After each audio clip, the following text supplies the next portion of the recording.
मैं एक विधवा डॉक्टर थी। मेरे पति को मरे हुए 3 महीने गुजर चुके थे। मेरे पति के मर जाने के बाद मैं पूरी रात तन्हा गुजारती थी। मुझे अपने पति की बहुत याद आती थी। रात को सोते वक्त मैं अपने तकिए को पति समझ लेती थी और तकिए को अपनी बाहों में भर लिया करती थी। अभी मेरी शादी को ज़्यादा वक्त नहीं हुआ था। विकास मुझे छोड़कर चले गए। मेरी भी शारीरिक कुछ इच्छाएं थी, इसलिए मैंने अपने आप को बहुत बिजी कर लिया था। अस्पताल में दिन का शिफ्ट भी देखती थी और अब मैं नाइट की ड्यूटी भी ले लेती थी ताकि मुझे विकास की याद ना सताए, क्योंकि मैं पूरी पूरी रात विकास की याद में आंसू बहाती रहती थी।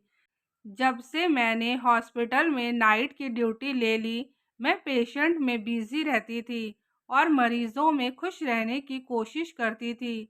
मैं उस दिन को कभी भूल नहीं सकती हूँ। विकास और मेरी शादी को अभी 4 दिन ही गुजरे थे।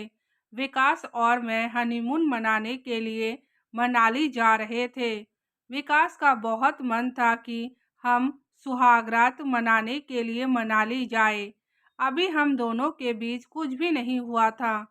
अभी हम दोनों के बीच शारीरिक संबंध नहीं बने थे, क्योंकि विकास चाहता था कि मनाली की हसीन वादियों में हम एक दूसरे के हो जाए और एक दूसरे में खो जाए।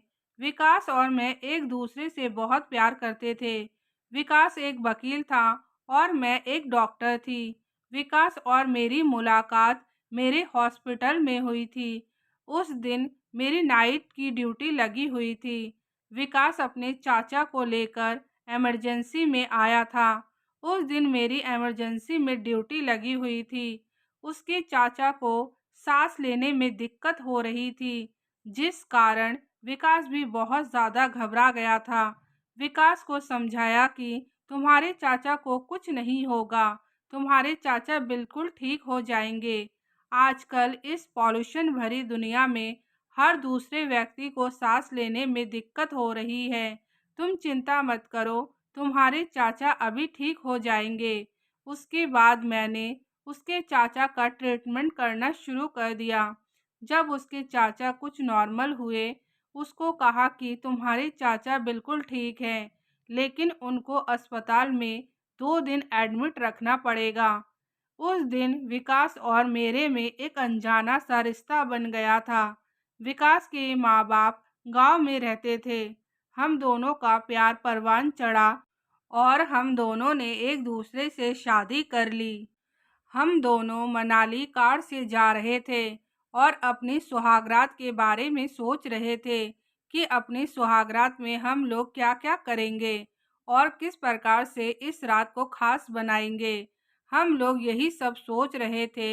इतने में सामने से एक गाड़ी आया और हमारे कार को टक्कर मार दिया, जिससे मैं गाड़ी से निकलकर बाहर रोड पर गिर गई और हमारी कार जाकर खाई में गिर गई, जिसमें विकास थे।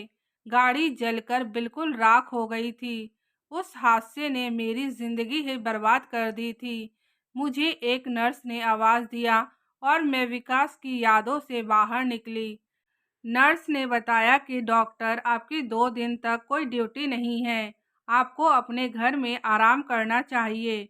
उसके बाद मैं अपने घर चली गई।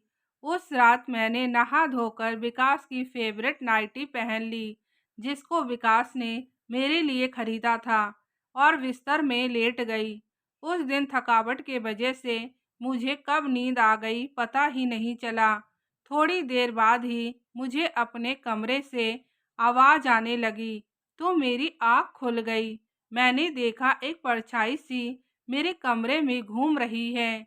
उस चोर को देखकर मैं डर गई कि कहीं मेरे साथ कुछ गलत ना करे और मैं इस चोर को कैसे पकड़ूंगी। फिर मैंने हिम्मत करी और मैंने सोचा मुझे यह करना ही पड़ेगा।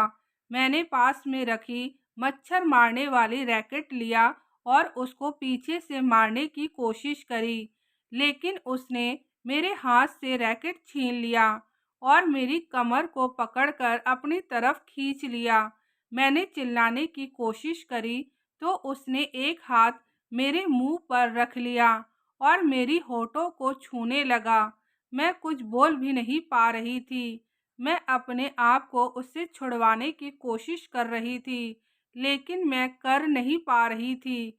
उसने मुझे अपनी बाहों में भर लिया और बिस्तर पर लेटा दिया।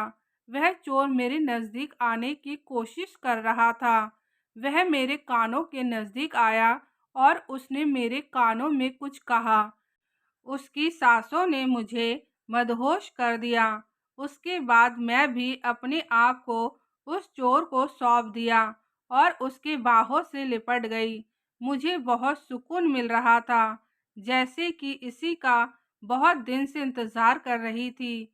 उसके बाद हम दोनों ने इस दुनिया की फ़िक्र ना करते हुए एक दूसरे में खो गए। हम एक दूसरे में समा गए।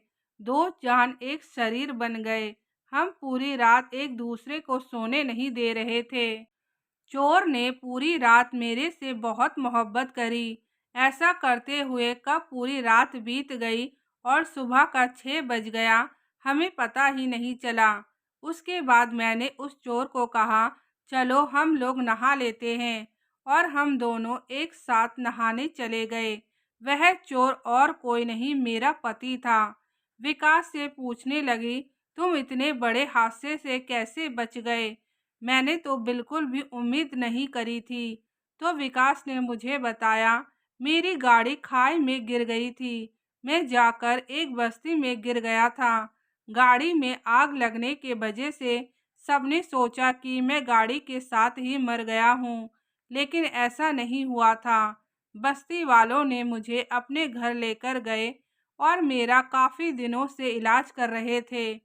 उनकी जड़ी बूटियों के इलाज से मैं बच पाया हूँ। मुझे यह दूसरी ज़िंदगी मिली है। मैं उनका एहसान कभी नहीं भूल सकता हूँ। अभी तक मेरी एक टांग पूरी तरीके से ठीक नहीं हुई है।